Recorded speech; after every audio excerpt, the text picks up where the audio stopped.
राधे राधे दोस्तों। आज हम आपको सुनाएंगे एक बहुत अच्छी कहानी।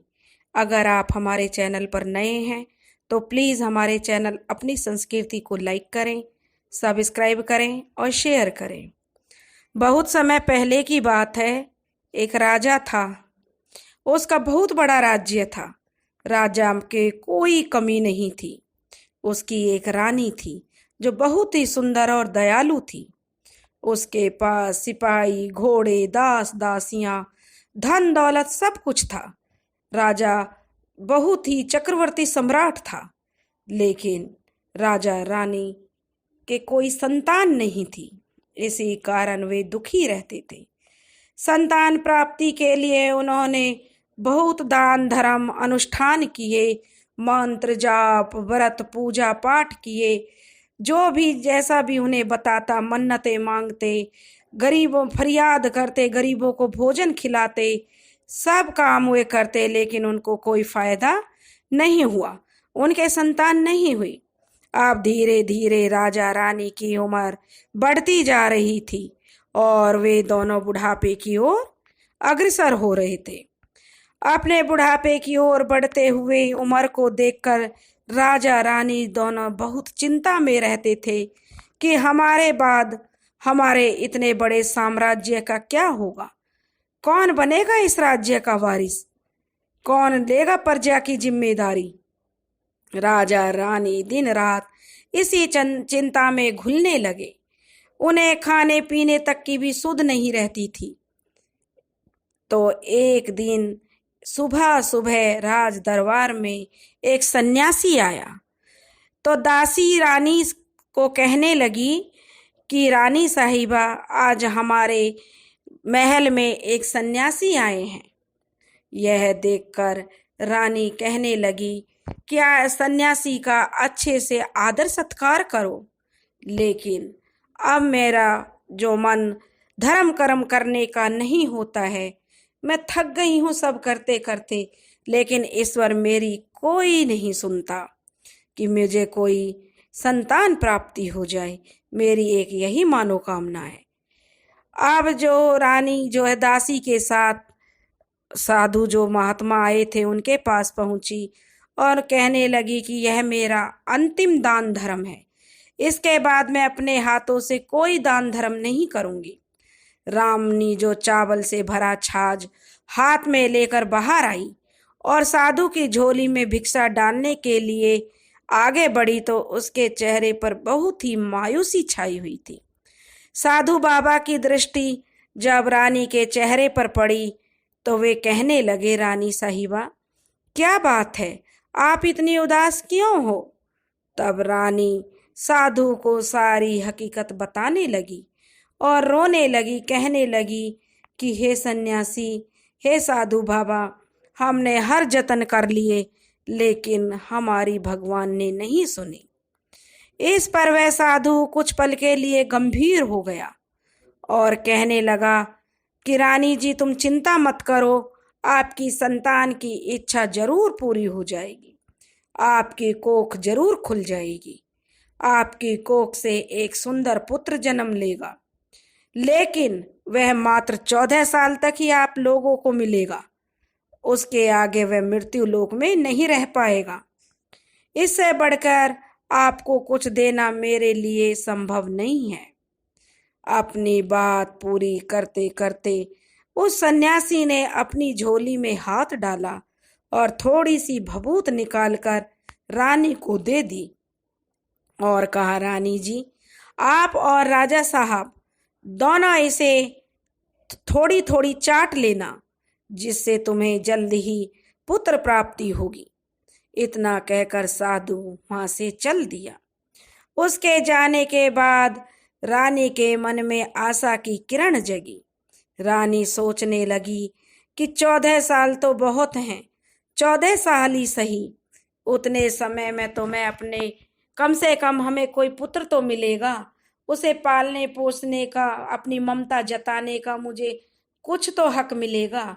14 साल ही सही, मैं उसे ढेर सारा लाड प्यार दूंगी, अपनी संतान की हर मुराद पूरी करूंगी। और रानी अपने बच्चे को लेकर तरह तरह के सपने संजोने लगी। उस रात जब राजा अपना राजकाज का सारा काम खत्म करके रानी के महल में आए तो रानी ने राजा को सारी बात बताई और कहा कि सन्यासी बाबा ने हमें भभूत दी है। वह राजा को दिखाकर बोली कि साधु महाराज ने कहा है कि हम यह भभूत दोनों थोड़ी थोड़ी मुंह में चाट ले।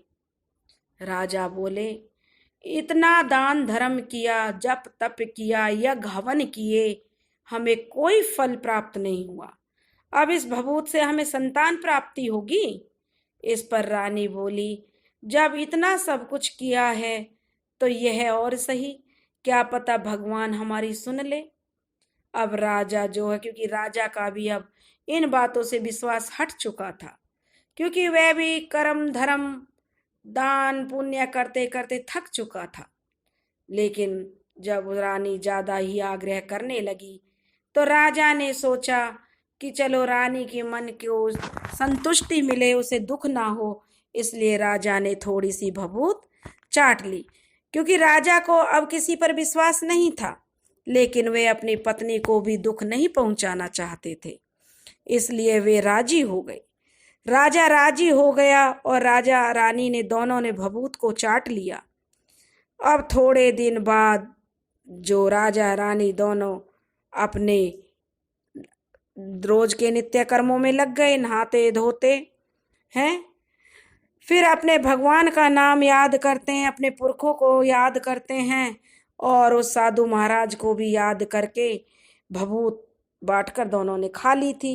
अब अगले दिन, क्योंकि उनका तो विश्वास था कि चलो, राजा को तो विश्वास नहीं था, लेकिन औरत तो जो रानी तो एक औरत थी और वह माँ बनना चाहती थी, तो उसे तो बस यही विश्वास था कि क्या शायद भगवान का कोई चमत्कार हो जाए।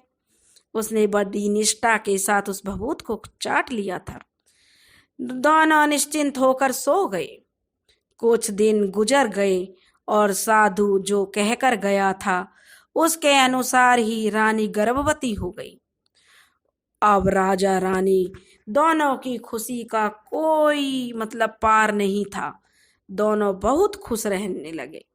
राजा रानी से बोला, महारानी, सचमुच साधु महाराज की कृपा हो गई। साधु महाराज तो हमारे लिए फरिश्ता बनकर आए। वे तो साक्षात भगवान थे जो हमारी मुराद पूरी कर गए। प्रजा में भी खुशियां छा गई कि राजा रानी को चाहे उम्र उनकी बढ़ गई है, लेकिन उनको भी अब संतान प्राप्ति होने वाली है। धीरे धीरे समय बीतने लगा। 9 माह 9 दिन और 9 घंटे पूरे होकर रानी ने एक सुंदर से गोरे चिट्टे से पुत्र को जन्म दिया, जो देखने में बड़ा सुंदर था। बड़ी बड़ी आंखें, गोरा रंग, बड़ा सुंदर राजकुमार था। राजा ने बड़ी धूमधाम से अब अपने पुत्र का नामकरण किया। सारे राज्य में बहुत ही खुशियां मनाई, उत्सव मनाए और राजा का महल भी राजा के महल को सजाया गया। पुत्र रतन की खुशी में भंडारे चले। जो गरीब थे उनको दान दिया जाने लगा। राजा ने खुले हाथों से दान किया। अब राजा ने अपने पुत्र की कुंडली बनवाने के लिए अपने राजपुरोहित जी को बुलवाया। कुंडली देखकर राजपुरोहित जी थोड़े चिंतित हो गए और कहने लगे, राजा साहब, हमारा राजकुमार सिर्फ 14 साल तक ही हमारे पास रहेगा। राजा को इस बात का पता नहीं था कि रानी यह सब जानती है। साधु महाराज की बात रानी को याद थी। रानी ने राजा को अभी तक ये बात नहीं बताई थी। दोनों चुप हो गए। उसके बाद राजा और रानी बड़े लाड प्यार से अपने बेटे की परवरिश करने लगे, उसकी हर ख्वाहिश पूरी करते।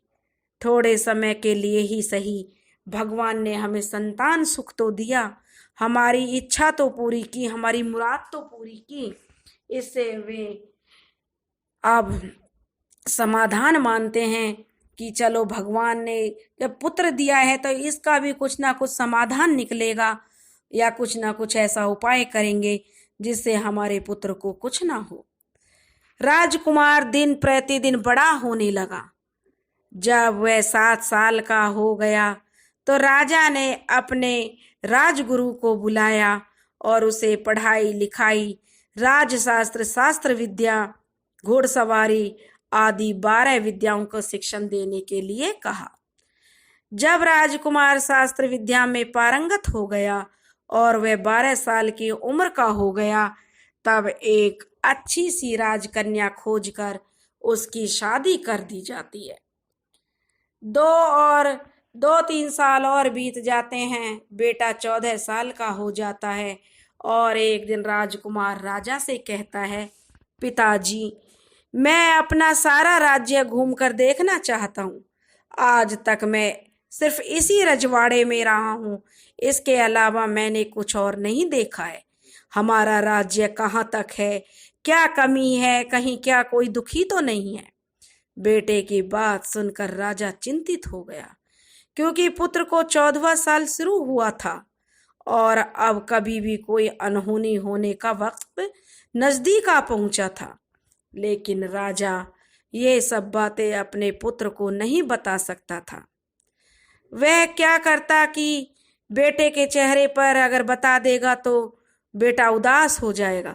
वह नहीं चाहता था कि उसका बेटा कोई भी ऐसी चीजें मतलब परेशान हो, कुछ भी सोचे। इसलिए राजा ने मन ही मन सोचकर अपने बेटे से खुशी से बोला, हाँ हाँ जरूर बेटा, जाओ और अपना सारा राज्य घूम कर देखो। आपको देखना चाहिए कि कहाँ पर क्या है, सब चीज की जानकारी रखनी चाहिए। कल को अगर मेरी मृत्यु हो जाती है तो मेरे बाद तो तुम्हें ही राजा बनना है और मेरे ही बाद तुम्हें इस राज्य को संभालना है। लेकिन मेरी एक बात ध्यान रखना, तुम जहां भी जा रहे हो, क्या कर रहे हो, यह बात अपनी पत्नी को मत बताना। अब राजकुमार कहता है, ठीक है पिताजी, आपने जो कहा है मैं वैसा ही करूंगा। और राजकुमार दिन प्रतिदिन अपनी पत्नी के साथ मौज मस्ती करता हुआ खुशियां मनाता है और रात को ठीक 12 बजे बिस्तर से उठकर बाहर चला जाता। फिर पौ फटने से पहले ही राजकुमार वापस आकर अपने महल में आकर सो जाता। ऐसे बहुत दिनों से चल रहा था। अब जो राजा का पुत्र था वह 14 साल खत्म होने के मतलब उसकी उम्र के जो 14 साल पूरे होने वाले थे, उसके खत्म होने में कुछ दिन ही बाकी रह गए। इतने में ही जो उसकी पत्नी होती है, उसकी एक दिन आंख खुल गई तो वह देखती है कि राजकुमार बिस्तर पर नहीं है। वह महल में सब जगह राजकुमार को ढूंढती है, लेकिन राजकुमार उसे कहीं भी नजर नहीं आता। तो वह किससे कहे, क्या कहे, वह चुपचाप ही रहती है कि किसी को यह कह भी नहीं सकती कि राजकुमार कहाँ है। और वह सुबह होने पर देखती है, जब भोर होती है तो देखती है कि उसका पति अपनी जगह सोया हुआ है। अब जो है रानी जो थी छोटी, वह अपने पति से भी कुछ नहीं पूछती है। लेकिन दूसरी रात भी वैसे ही होता है। फिर यह सिलसिला चल पड़ता है। तीसरी रात, चौथी रात, ऐसे भी करते करते बहुत दिन हो गए। रात को रोज 12 बजे राजकुमार कहीं जाता और पौ फटने से पहले आकर अपने बिस्तर पर सो जाता। अब जो राजकुमार की पत्नी थी वह बहुत चिंतित हो जाती। पति रात को कहाँ जाता है, किससे मिलने जाता है? उसके मन में ढेर सारे सवाल उत्पन्न होने लगे। उसके मन में शंका ने जन्म ले लिया, लेकिन वह पूछने से उसे डर लगता था कि वह कैसे अपने पति से पूछे, कहीं उस पर गुस्सा कर बैठे थे। अब सास ससुर से भी वह पूछने में संकोच करती थी, क्योंकि उसकी कुल मर्यादा बीच में आ जाती थी। इस तरह मन ही मन वह कुढ़ने लगी। इस हालत में उसे खाने पीने में भी दिलचस्पी नहीं रही और वह दुबली पतली होती जा रही थी। उसी राज्य में जो एक फूल बेचने वाली बूढ़ी मालिन रहती थी, वह हमेशा छोटी रानी को फूल देने उसके महल में आती थी। और उससे बुढ़िया का ध्यान एक दिन जब छोटी रानी की तरफ गया तो उसने उससे पूछा, क्योंकि वह बूढ़ी मालिन रोज छोटी रानी को फूल देने आती थी और वह उसके साथ बतियाने लगती थी, लेकिन कभी भी बूढ़ी मालिन ने उस रानी की तरफ देखा नहीं था और ज्यादा ध्यान नहीं दिया था। आज जब उसकी नजर उसके चेहरे पर पड़ी तो वह कहने लगी, बेटी तुम्हें किस बात का दुख है? तुम इस तरह सूख कर कांटा क्यों बनी हुई हो? उस पर छोटी रानी कहने लगी, क्या बताऊं अम्मा जी, हमारा जो तुम्हारा राजकुमार है, मेरे जो पति हैं, हर रात बिस्तर पर से उठकर पता नहीं कहाँ चले जाते हैं। सुबह भोर होते ही वापस आकर सोते हैं। अब कहाँ जाते हैं, किसी प्रेमिका से मिलने जाते हैं या क्या कोई और बात है, मैं सोच सोच कर परेशान रहती हूँ और यही कारण है कि मैं सूख कर कांटा होती जा रही हूँ। अब जो बूढ़ी मालन थी वह सब बात सुनकर उससे बोली, रानी साहिबा, आपको मैं एक उपाय बताती हूँ। तुम ऐसे करना बेटी कि रात को, आज रात जब तुम सोना मत और उसके पीछे जाकर उसका पीछा करना, पता लगाना वह कहाँ जाता है, क्या करता है। तो कहने लगी, ठीक है माँ जी, आप सही कह रही हो, आज मैं अच्छी तरह से उनका पीछा करूंगी और पता लगाऊंगी कि वे कहाँ जाते हैं। लेकिन मुझे नींद आ गई तो? तब वह बूढ़ी अम्मा बोली, तुम्हें नींद ना आए इसके लिए तुम एक काम करना, अपनी उंगली में छोटा सा चीरा लगा लेना, उस पर थोड़ा सा नमक मिर्च डालना, इससे तुम्हें बड़ी जलन होगी और उस जलन के कारण जो पीड़ा होगी, दुख होगा, उसके कारण तुम्हें नींद नहीं आएगी। अब रानी जो है बुढ़िया की बात मान गई और बुढ़िया के कहे अनुसार ही उसने जब रात हुई तो अपनी उंगली में छोटा सा चीरा लगा लिया, थोड़ी सी उंगली उसने काट ली और उसमें थोड़ी सी मिर्च लगा ली। अब उसके हाथ में बड़ी जोर से जलन हो रही थी, उसको नींद नहीं आ रही थी। लेकिन जैसे ही राजकुमार का जाने का टाइम हुआ और उसे नींद आ गई, अब बेचारी सो गई। अब दूसरे दिन सुबह बुढ़िया फूल लेकर फिर उसके महल में आई और पूछने लगी, क्या हुआ बेटी, क्या देखा रात तुमने, क्या तुमने राजकुमार का पीछा किया? तो रानी कहने लगी, नहीं माँ जी, पहले कुछ समय तो मेरे हाथ में बहुत दर्द हुआ, जलन के कारण मुझे नींद नहीं आ रही थी, पर कुछ देर बाद ही जब राजकुमार का जाने का टाइम हुआ तो मुझे नींद आ गई। बुढ़िया कहने लगी, कोई बात नहीं बेटी, आज तुम अपनी उंगली पर थोड़ा और ज्यादा जख्म को थोड़ा बढ़ा लेना और ज्यादा सी मिर्च लगा लेना तो नींद नहीं आएगी। अब अगले दिन भी रानी ने वैसा ही किया, परंतु वह सिर्फ पति के बिस्तर से उठकर बाहर निकलते वक्त तक जाग पाई और उसके पीछे नहीं जा सकी क्योंकि उसे नींद आ गई और उसकी आंखें मुंद गईं, बंद हो गईं। दूसरे दिन जब बुढ़िया फूल लेकर आई तो उसने फिर से रानी से पूछा, रानी तुमने पूछा राजा कहाँ जाते हैं? तब वह कहने लगी, माँ जी, मैं आज भी उनको जो है सही से उनका पीछा नहीं कर पाई, ठीक तरह से ही मैं जो नहीं जाग पाई, उनको जाता हुआ तो देखती रही, लेकिन मुझे फिर से नींद आ गई। बुढ़िया कहती है, रो मत बेटी, क्योंकि रानी बताते बताते सुबकने लगी। रो मत बेटी, सब कुछ ठीक हो जाएगा, तुम आज रात जख्म और बड़ा करना और उस पर ज्यादा मिर्च छिड़कना और एक काम करना बेटी, जब राजा जाने के लिए निकले तो तुम उसका रास्ता रोक लेना। बुढ़िया ने जैसे बताया रानी ने वैसा ही किया। आज रात उसने जो है अपना जख्म थोड़ा बड़ा कर लिया, और उसमें मिर्च भी लगा ली। अब उसको रानी को बड़ी जलन हो रही थी, अब वह हाई हा कर रही थी, उसको नींद नहीं आ रही थी। जैसे ही रात के 12 बजे जो राजकुमार था वह बिस्तर से उठकर जब महल से निकलने के लिए चलने लगा तो वह बुढ़िया ने जैसे उसे बताया था तो वैसे ही राजकुमारी दौड़कर अपने पति के सामने आकर खड़ी हो गई और उसका रास्ता रोककर बोली, कहाँ जा रहे हो, किससे मिलने जा रहे हो, मुझे बताओ। राजकुमार ने उसे समझाने की बहुत कोशिश की कि देखो, अगर मैंने तुम्हें यह बताया तो मैं तुम्हें दोबारा नहीं मिल पाऊंगा। वह रानी कहने लगी, कोई बात नहीं, नहीं मिल पाओगे, कोई नहीं, लेकिन आप रात के समय कहाँ जा रहे हो यह मुझे पहले बता दीजिए। अब राजकुमार बेचारा क्या करता, पत्नी की जिद के आगे उसकी एक नहीं चल पाई। ठीक उसी समय उसका 14वां साल भी खत्म होने वाला था और 15वां साल लगने वाला था। जो होता है वह हो जाने दो, राजकुमार ने खूब उसे समझाया, लेकिन रानी नहीं मानी। कहने लगी जो होगा होने दो। अब वह सोचता है कि रानी तो मानेगी नहीं, लेकिन क्या करूं। तभी राजकुमार ने कुछ सोचते हुए कुछ चावल लिए और उनको मंत्र सिद्धि किया। मंत्रों से सिद्ध करके अपनी पत्नी को देकर बोला, इन चावलों के दानों को दोनों हाथों की मुट्ठी में पकड़ लो।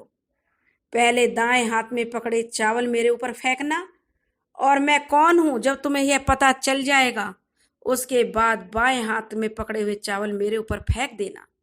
मैं जैसा था तुम्हें वैसा ही मिल जाऊंगा, लेकिन तुम बाएं हाथ के चावल मेरे ऊपर फेंकना भूल गई तो मैं तुम्हें कभी नहीं मिल पाऊंगा। रानी बड़ी बोली एकदम से कि नहीं भूलूंगी। रानी बड़े आत्मविश्वास के साथ कहकर दाएं हाथ में पकड़े चावल पति के ऊपर उसने फेंक दिए। तो राजकुमार जो था वह एकदम से विशाल घोड़ा बन गया, एकदम उम्दा किस्म का, सफेद, गर्दन पर लंबे लंबे आयल। देखते देखते ही वह तेजी से दौड़ने लगा। रानी उस घोड़े को एकदम भौचक्की सी होकर देखने लगी। उसने तो कभी ऐसा सोचा ही नहीं था कि ऐसा कुछ हो जाएगा, और वह तो एकदम सन्नाटे में खड़ी रह गई। पति के ने जो बाएं हाथ के चावल फेंकने की बात कही थी वह तो एकदम उसके दिमाग से निकल गई, और जो घोड़ा था वह उसकी आंखों से ओझल हो गया और महल से बाहर निकलकर चला गया। घोड़ा तो महल से बाहर निकलकर चला गया और वह वापस भी नहीं आया। अब रानी को बड़ा पश्चाताप होने लगा। वह स्वयं को अब धिक्कारने लगी, कोसने लगी कि क्यों मैंने ऐसा किया, क्यों मैंने जो राजकुमार की बात नहीं मानी। लेकिन अब उसका कोई फायदा नहीं था। राजकुमार अब वापस आने वाला नहीं था। सुबह होते ही महाराज और महारानी को जब यह बात पता चली तो उन्हें बहुत दुख हुआ। वे बिस्तर पर पड़ गए। उनको एकदम से सदमा लग गया और बिस्तर पकड़ते ही वे अपने बेटा की राह देखते हैं रहे कि एक ना एक दिन उनका बेटा वापस आ जाए। इस तरह करते करते 1 महीना बीत गया, लेकिन राजकुमार नहीं आया। 2 महीने गुजर गए, 3 महीने गुजर गए, आखिर 6 महीने पूरे हो गए, लेकिन राजकुमार का कोई अता पता नहीं लगा। अब जो प्रधान था, मंत्री था, प्रधान था जो राज्य का, वह राजकुमार को ढूंढने के लिए राज्य के गांव गांव सिपाही भेजता, लेकिन उन्हें कोई सफलता नहीं मिलती। इधर रानी अपनी हट के कारण, क्योंकि उसकी हट के कारण उसका पति गायब हो गया था, यह सोच सोच कर अपने मन में कुढ़ती रहती, अपने आप को कोसती रहती कि हाय मैंने क्यों ऐसी जिद की। और वह प्रण ले लेती है कि कुछ भी करके वह अपने पति को ढूंढ कर लाएगी और उसे वापस घर जरूर लाएगी। जब वह प्रण करती है तो एक दिन वह अपने सास ससुर के पास जाती है और कहती है कि पिताश्री, माताश्री, मैं अपने पति को खोजने जा रही हूँ। महाराजा और महारानी को और क्या चाहिए था, उनको तो बस उनका बेटा वापस मिलना चाहिए, यही वे आस लगाए हुए बैठे थे। वे अपनी बहू को, पुत्र को ढूंढ कर लाने की अनुमति दे देते हैं। कहते हैं बेटी तुम्हें जो करना है चाहे वे करो, जहां जाना है वहां जाओ, लेकिन हमारे बेटे को वापस लेकर आओ। भगवान तुम्हें इस मकसद में कामयाबी जरूर दे। तब रानी कहती है कि जो उसके बेटे की जो होती है, राजकुमार की पत्नी होती है, अब वह अपना शाही भेष बदल लेती है और एक सेठानी बन जाती है। कुछ दास दासियों और नौकरों को साथ में लेकर कुछ सामान अपने साथ ले लेती है और उस राज्य की सीमा पर जाकर एक भोजनालय खोल दिया। अब वहां दिन रात भंडारा चलने लगा। आने जाने वाले सब यात्रियों को रानी, जो सेठानी बनी हुई थी, मुफ्त में खाना खिलाने लगी। रानी की सिर्फ एक शर्त थी। उसने एक शर्त रख रखी थी कि जो भी, जिसने भी कुछ भी अपनी जिंदगी में आज कल तक परसों तरसों जो भी अजीब चीज उसने देखी होगी, वह आकर सेठानी को बताएगा, यानी जो राजकुमार की पत्नी थी उसको बताएगा। वहां आने वाला हर नागरिक जो भी अपनी तरफ से यह बताएगा उसे फ्री में खाना खिलाया जाएगा, और जो अच्छे से मतलब विश्वास करने योग्य बात बताएगा, जिस पर विश्वास ही ना हो, उसे जीवन भर फ्री खाना खिलाया जाएगा। अपनी तरफ से यह कहकर उसने यह घोषणा करवा दी कि मैंने ये देखा, लोग आते खाना खाते और रानी को बताते कि मैंने आज ये देखा, मैंने आज वो देखा। तो लेकिन जो बात रानी जानना चाह रही थी वैसी बात अभी भी किसी ने नहीं बताई थी। रानी के महल में फूल लेकर जाने वाली बुढ़िया जो थी, उसका एक बेटा और बहू थी। जो मालिन थी, जो रानी के पास, राजकुमार की पत्नी के पास फूल ले जाती थी, उसका एक बेटा और बेटी थे। एक पति मतलब बेटा और उसकी पत्नी थे, और उनका एक छोटा सा बेटा था, यानी बुढ़िया का पोता था। बेटा और बहू सुबह काम के लिए निकलते थे और पोते को संभालने की जिम्मेदारी बुढ़िया पर रहती थी। बुढ़िया दिन भर पोते को संभालती थी।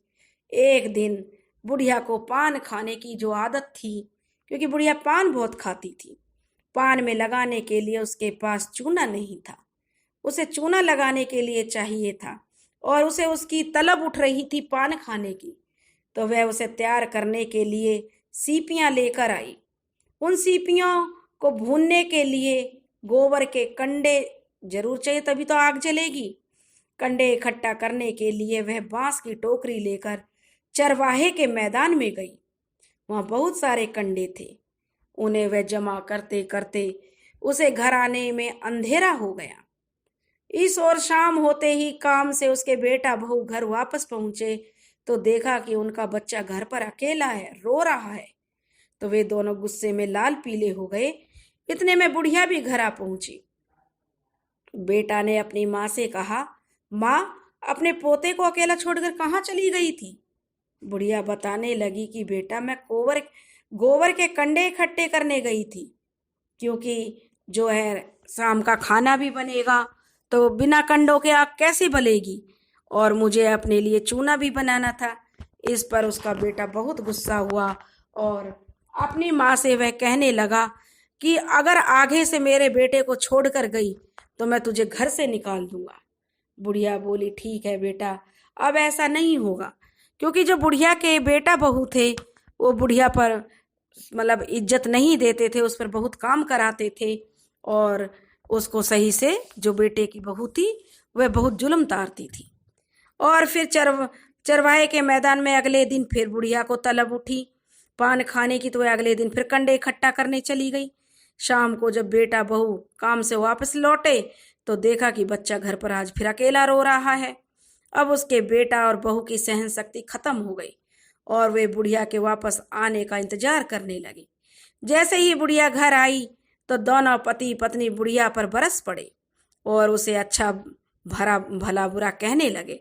और बुढ़िया ने जब अपनी सफाई में कुछ कहा तो उन्होंने उसकी एक नहीं सुनी और उसे अपने घर से निकाल दिया।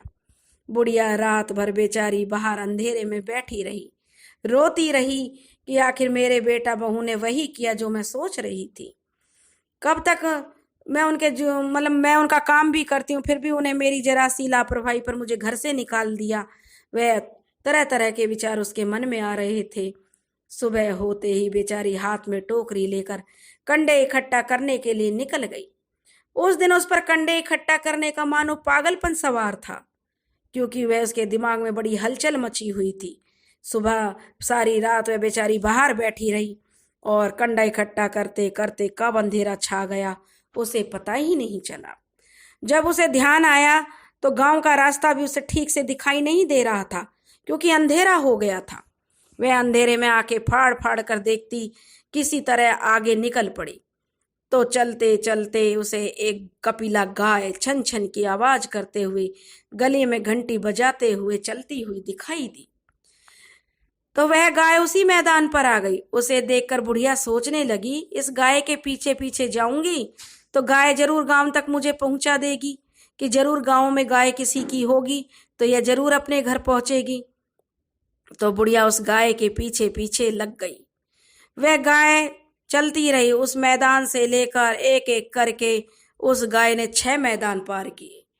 आखिर में वह 7वां मैदान पर पहुंचती है तो वहां उस मैदान पर एक बड़ा सा पत्थर है। गाय जाकर उस पत्थर को अपने सींग मारती है।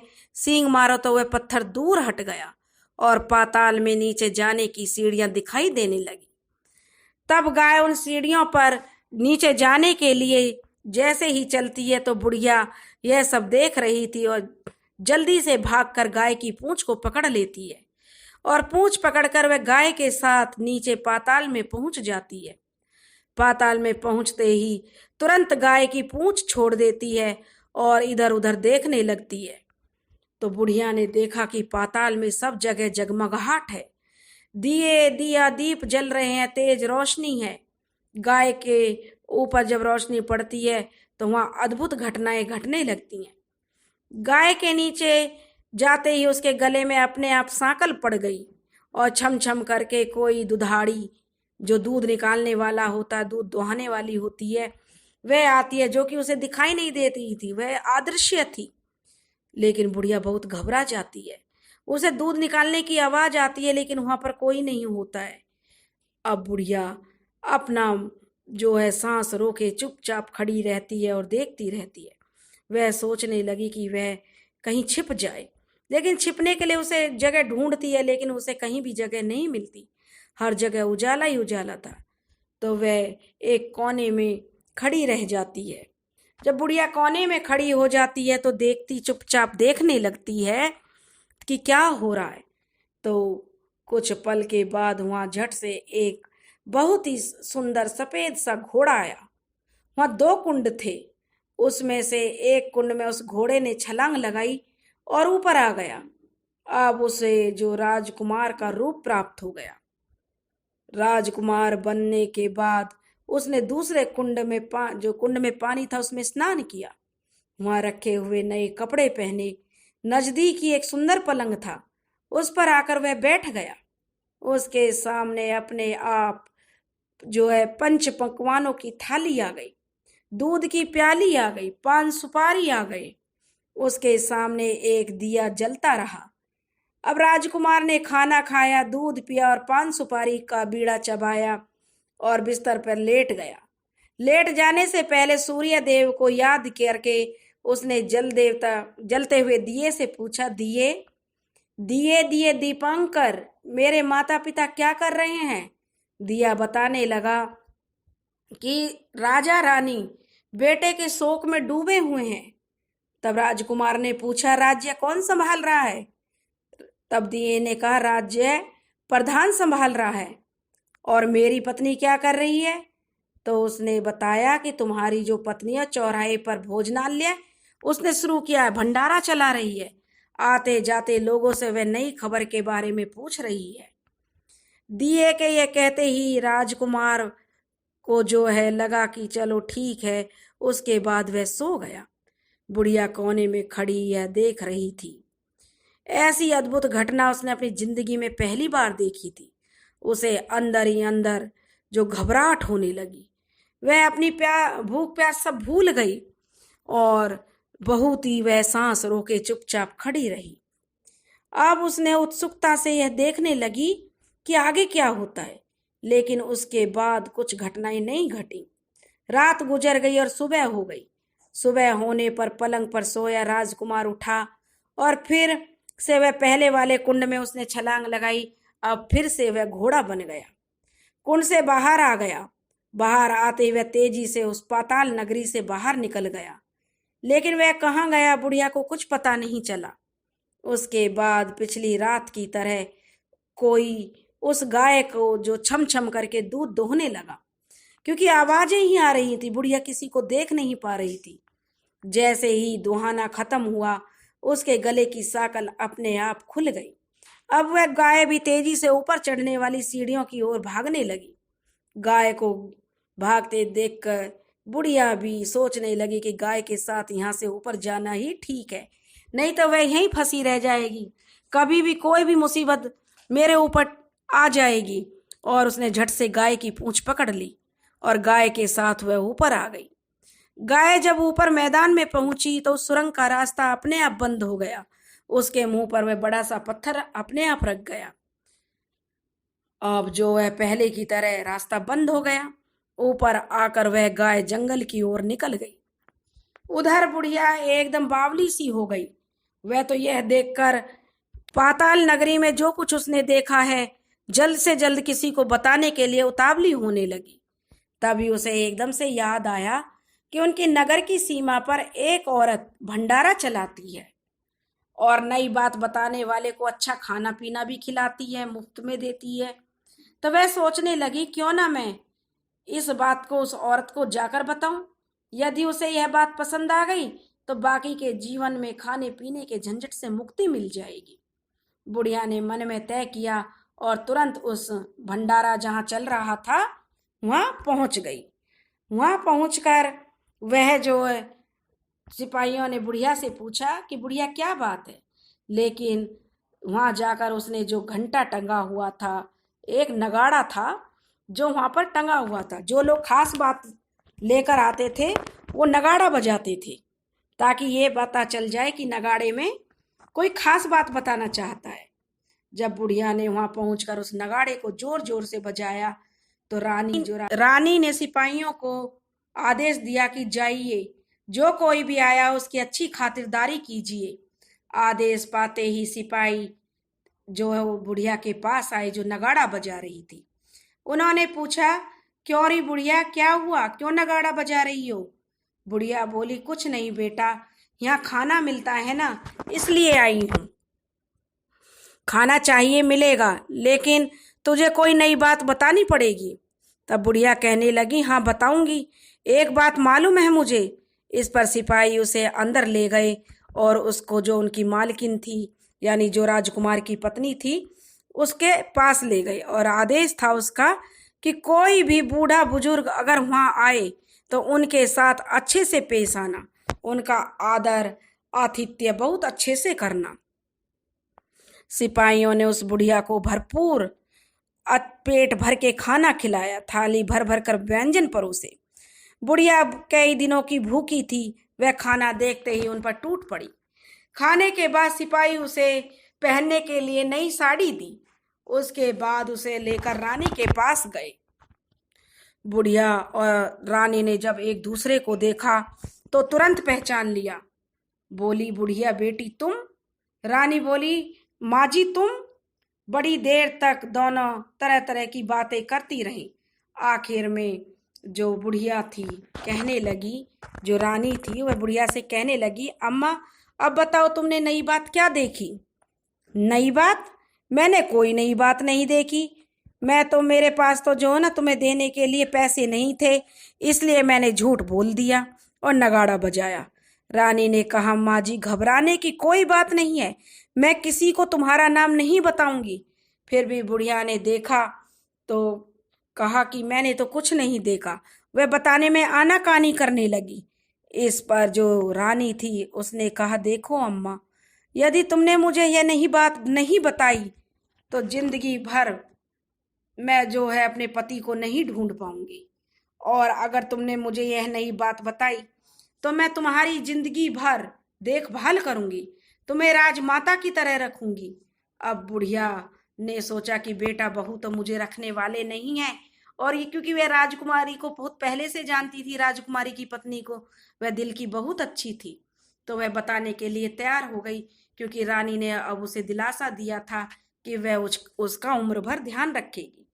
अब बुढ़िया ने बताना शुरू किया कि चारागाह वाले मैदान पर मैंने देखा कि वहां पर एक कुंवरनी को बता रही थी। बुढ़िया की बातें सुनकर कुंवरनी को यकीन नहीं हुआ कि वह क्या कह रही है। तब वह कहने लगी कि मैं जो बताने जा रही हूँ वह बहुत ही खास है, उसे तुम ध्यान से सुनो। वहां जो चरवाहा वाला मैदान है वहां पर एक गाय आती है, और गाय जो सींग मारकर वहां से पत्थर हटाती है तो वह पाताल लोक में जाता है, और पाताल लोक में मैं गाय की पूंछ पकड़कर चली गई, और जहां जो उसने वहां पर देखा था वह सारी बात बुढ़िया ने उस रानी को बता दी। रानी को अब यकीन हो गया कि वह जरूर ही राजकुमार है, उसी का पति है। वह तुरंत बुढ़िया से बोली कि मुझे वहां पर लेकर चलो, चारवाहा वाला जो मैदान है, चार गाय जहां पर तुमने वह रास्ता देखा, मुझे उस जगह लेकर चलो। तो वह बुढ़िया कहने लगी, नहीं बेटी, वह पाताल राज्य है, वहां पर सांप हैं, यदि किसी ने तुम्हें वहां देख लिया तो तुम्हारी जान खतरे में पड़ सकती है। लेकिन रानी ने अब उसकी एक नहीं सुनी और उसे उस जगह ले जाने के लिए कहने लगी। आखिर में बुढ़िया को उसका कहना मानना ही था, क्योंकि वह रानी का हुक्म जो था। और अब वह बुढ़िया उसे लेकर, रानी को लेकर वहां पर पहुंच गई। पर वह कहने लगी कि आज नहीं कल चलेंगे, वहां जाना है तो शाम को ही जाना होगा। तो दूसरे दिन दोपहर को रानी बुढ़िया के साथ उस मैदान पर गई और एक जगह छुपकर गाय के आने की राह देखने लगी। दिन ढलते ही अंधेरा घेरने लगा। जब अंधेरा घिरने लगा और गाय हमेशा की तरह वहां पर आने लगी तो उसकी घंटी की आवाज छन छन बज रही थी। मैदान के एक कोने में जाकर उसने जो उस पत्थर पर सींग मारा तो झट से पत्थर हटकर वहां सुरंग जो है एक बन गई। जो नीचे जाने का रास्ता था वह खुल गया। गाय उस रास्ते से नीचे उतरने लगी तो बुढ़िया और रानी ने जल्दी से गाय की जो पूंछ थी पकड़ ली। बुढ़िया कहने लगी, जल्दी करो बिटिया, गाय की पूंछ पकड़ लो, इसी से हम नीचे उतरेंगे। दोनों गाय की पूंछ पकड़कर नीचे उतर गईं। बुढ़िया पहले जिस कोने में छिपी हुई थी उस कोने में छिप गई। अब नीचे उसने जो रानी को भी अपने साथ छिपा लिया। अब नीचे सब कुछ पहले जैसा ही घटित हो रहा था। गाय के गले में अपने आप सांकल बंध गई। कोई अदृश्य रूप में उसका दूध निकालने लगा। एक सफेद उम्दा घोड़ा आया और कुंड में छलांग लगाई तो वह राजकुमार के रूप में आ गया। अब राजकुमार ने जब दूसरे कुंड में नहाने लगा तो उसके सामने खाने की थाली आ गई, दूध की प्याली आ गई, पान का बीड़ा आ गया। राजकुमार ने सब ग्रहण करके सोने के लिए पलंग पर गया तो सोने से पहले सूर्य देव को उसने याद कर किया और उनका स्मरण किया और दिए से पूछने लगा, दिए दिए दीपांकर, मेरे माता पिता क्या कर रहे हैं? तो दिए ने कुछ जवाब नहीं दिया बल्कि वह बुझने लगा। तब राजकुमार ने कहा कि आखिर ऐसा क्या है प्रिय घटना होने वाली है। जो उसका संदेह हो गया था उसको, वह उदास हो गया और जो कुछ हुआ तो वह सोचने लगा कि जो हो रहा है हो जाने दो। ऐसा सोचकर सोने के लिए बिस्तर पर लेट गया। अब रानी का जो संयम था छूट गया। वह दौड़कर पति के पास पहुंच गई और उसके पैर पकड़ने के लिए आगे बढ़ने लगी तो राजकुमार तुरंत ही अपनी पत्नी को पहचान गया। वह एकदम से बोला, पीछे हट जा, और चिल्लाने लगा, नहीं तो नहीं नहीं, मुझे छूना नहीं, नहीं तो सर्वनाश हो जाएगा। रानी दोनों हाथ जोड़कर पति से अपनी भूल के लिए क्षमा मांगने लगी। लेकिन रानी ने अब की बार अपने पति को हाथ नहीं लगाया। वह एक बार कहने से ही रुक गई। वह जानती थी कि अगर मैंने कुछ कर दिया, पहले तो मैं अनर्थ कर ही चुकी हूँ, दूसरी बार कहीं कुछ गलती ना हो जाए। इसलिए हाथ जोड़कर कहने लगी, स्वामी, मुझसे भूल हो गई।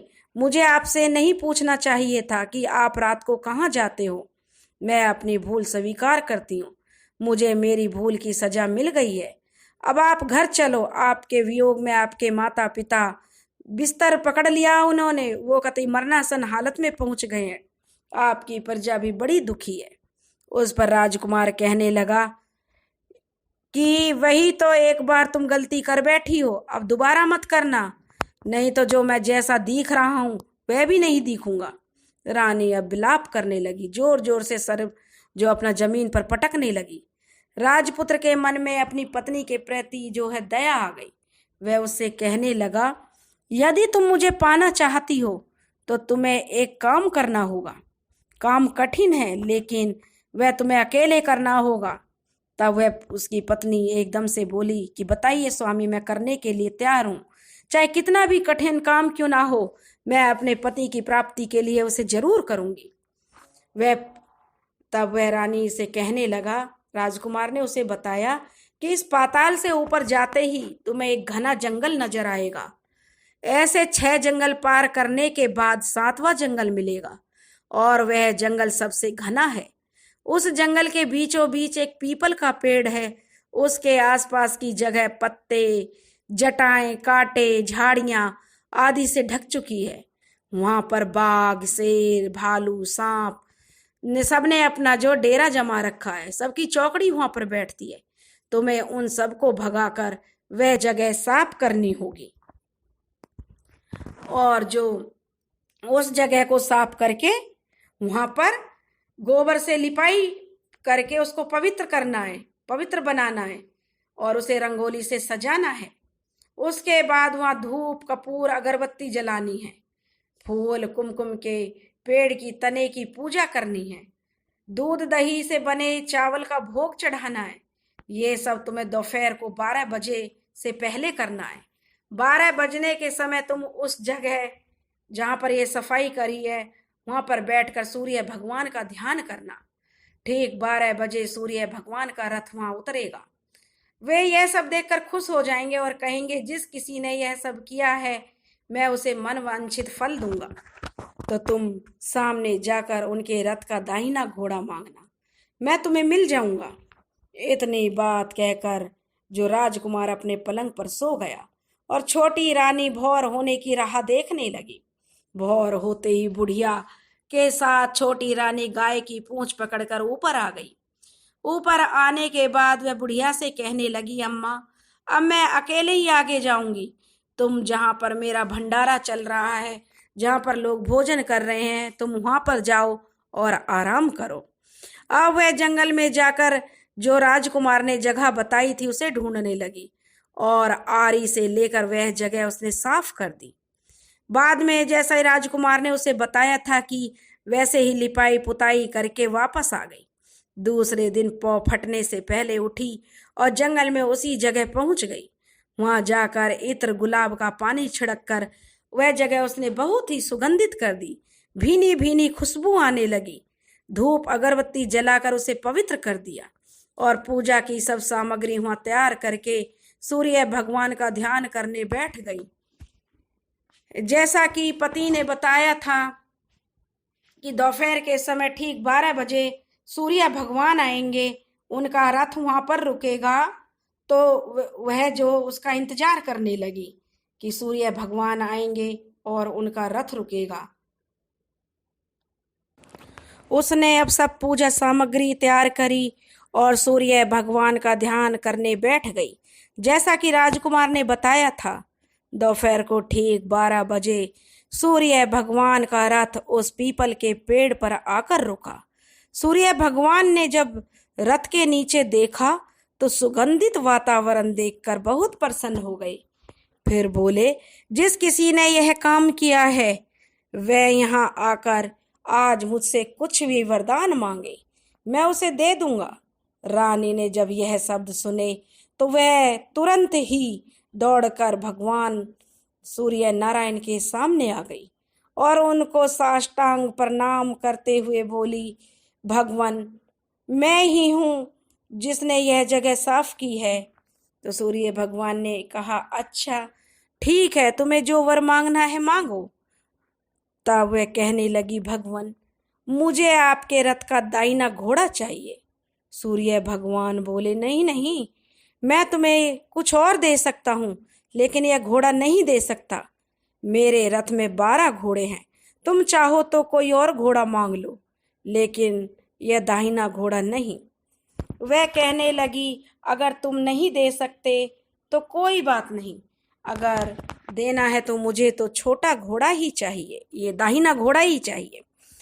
छोटी रानी ने जब सूर्य भगवान ने उसे समझाना चाहा कि धन दौलत, हीरे जवाहरात जो भी चाहिए मांग लो, लेकिन छोटी रानी जिद करके बैठ गई कि नहीं, अगर देना है तो मुझे वही दाहिना घोड़ा दे दीजिए, नहीं तो मैं आपके पैरों में गिरकर अपनी जान दे दूंगी।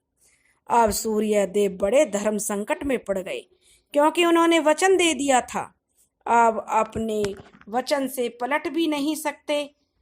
तो उन्होंने कहा कि ठीक है, मैं तुम्हें अपना जो है दाहिना घोड़ा दे दूंगा। फिर एक बात और भी कही, देखो मैंने तुम्हें घोड़ा तो दिया, लेकिन वह तुम्हें यहाँ नहीं मिलेगा, तुम्हें उसे पाताल से जाकर लाना होगा। रानी बोली, पाताल में ही क्या भगवान, मैं तो उन्हें पाने के लिए कहीं भी जा सकती हूँ। रानी को वचन देकर और वे अपने मार्ग पर चले गए। इधर रानी जंगल में अपने जो है आश्रम पर पहुंची, जहाँ भंडारा चल रहा था। फिर वह बुढ़िया को, जो वह फूल वाली मालिन थी, उसे लेकर उस मैदान पर आ गई। जल्दी ही शाम भी हो गई। शाम होते ही वहां वह गाय भी आ गई, जो कपिला गाय आती थी। उसने सींग मारकर सुरंग का वह पत्थर हटाया। नीचे उतरने लगी तो दोनों ने, रानी और बुढ़िया ने, जल्दी जल्दी उसकी पूंछ पकड़ और दोनों गाय की पूंछ पकड़कर नीचे आ गईं। नीचे पाताल में सब घटनाएं पहले की तरह ही घटने लगी। घोड़े का एक कुंड में नहाकर राजकुमार बन जाना, नहा धोकर पलंग पर जाकर बैठना, तो उसे खाने की थाली, दूध की प्याली आना, पान बीड़ा आना। लेकिन आज एक नई बात घटी। आज दो थाली, दो दो दूध की प्याली, दो दो पान के बीड़े उसके सामने आए। वह कुछ नहीं बोला। उसने अपने हिस्से की थाली खाकर, दूध पीकर और पान का बीड़ा चबाकर सोने चल दिया। हमेशा की तरह दिए से कहने लगा, दिए दीपांकर, मेरे माता पिता क्या कर रहे हैं? दिए ने बताया, वे दोनों तुम्हारे शोक में मरने की स्थिति में पहुंच गए हैं। ऐसा है? झट से उसकी आंखों में आंसू टपकने लगे। फिर वह पूछने लगा, दिए दिए दीपांकर, मेरा राज्य कौन चला रहा है? तो दिए ने कहा, तुम्हारा राज्य प्रधान चला रहा है। उसने सब कुछ हड़प कर लिया है। और राजा रानी तो जो बीमार हैं, उनको तो इस चीज़ की कुछ पता ही नहीं है, सुध ही नहीं है। वो तो तुम्हारे शोक में डूबे हुए हैं। और जो प्रधान है वह प्रजा पर भी बहुत अत्याचार कर रहा है। यह सुनकर राजकुमार को बहुत गुस्सा आया। वह गुस्से में अपनी मुट्ठी भींचने लगा।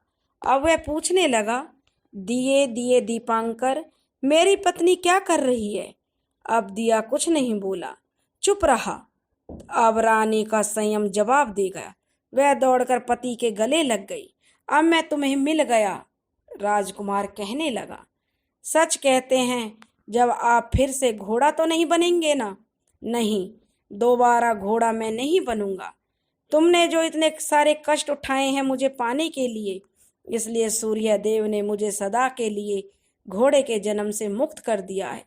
राजकुमार ने बड़े प्यार से कहा और उसे अपनी पत्नी को गले लगाया और उसके आंसू पोंछे। कुछ देर बाद भोर हो गई तो गाय जो थी, वह कपिला गाय, उसकी जो सांकल थी वह खुल गई और वह भी धरती पर जाने लगी। तो रानी, राजकुमार और बुढ़िया उसकी पूंछ पकड़कर ऊपर आ गई। ऊपर आने के बाद वे सीधे उसी आश्रम में गए जहां वह भंडारा चला रही थी। वहां का सब सामान लोगों में बांट दिया और उसको ताला लगाकर अपने राज्य में लौट आए। अब राजकुमार वापस आया तो उसके तेवर देखकर प्रधान जो मंत्री था, उसका राज्य का महामंत्री, वह घबरा गया। राजकुमार ने उसे बंदी बनाकर कैद खाने में डाल दिया। राज्य की बागडोर अपने हाथ में ले ली। उसके बाद वह अपने माता पिता को मिलने के लिए उनके महल में गया। तब राजकुमार को देखते ही उसके माता पिता उसके शोक में बिल्कुल हड्डियों का ढांचा बन गए थे। अपने पुत्र को वापस आया देखकर वे खुशी से, प्रसन्नता से फूला नहीं समा रहे थे। उनकी आंखों से टप टप आंसू बह रहे थे। इन दोनों ने, माता पिता ने, दोनों ने अपने पुत्र को गले लगाया, उसे प्यार से सहलाया। इतना होने के बाद उसकी सेहत में एकदम सुधार आ गया। एकदम से ही चमत्कार जैसा हो गया। अब वे बिस्तर से उठकर बैठ गए, पुत्र को आशीर्वाद देने लगे। राजकुमार के आने की खबर तुरंत राज्य में फैल गई। प्रजा खुशी से फूली नहीं समाई और राजमहल के सामने सभी प्रजागण इकट्ठे हो गए। राजकुमार ने भी उन्हें अपने दर्शन दिए और कहा कि आज से उन्हें कोई दुख नहीं पहुंचाएगा। आज से मेरी प्रजा को किसी प्रकार का कोई कष्ट नहीं होगा, यह मैं वचन देता हूँ। अब राजा ने राज्याभिषेक कर दिया और उसे सिंहासन पर बिठा दिया। जो बहू थी उसको महारानी का दर्जा मिल गया और स्वयं अपनी पत्नी के साथ ईश्वर भक्ति में लग गए और अब उनके दिन खुशी खुशी से बीतने लगे। महाराज बना राजकुमार अपनी तरह से राज्य चलाने लगा और अपनी पत्नी के साथ सुख शांति से जीवन बिताने लगा। उस बुढ़िया जो कि मालिन थी, रानी ने उसे अपने पास रख लिया, उसकी अच्छे से देखभाल करने लगी। बुढ़िया और उसके बुढ़ापे के दिन भी अब खुशी से गुजर रहे थे। अब जब बुढ़िया के पुत्र को यह पता चला कि जो मालिन है बुढ़िया, उनको हमने घर से निकाल दिया, तो वह घबरा गई कि वह हमें रानी और राजकुमार दंड देंगे। लेकिन जब वे बहू बेटे रानी उसके मालिन के पास आए तो उन्होंने उसके पैरों में गिरकर क्षमा मांगी। वह भी माँ थी, माँ की ममता तो ऐसी होती है, उसने पुत्र और बहू को माफ़ कर दिया। लेकिन वह महल छोड़कर नहीं गई, वह रानी के पास ही रहने लगी। दोस्तों, अगर आपको कहानी पसंद आए तो ज़्यादा से ज़्यादा लाइक करें, शेयर करें और सब्सक्राइब करें। राधे राधे।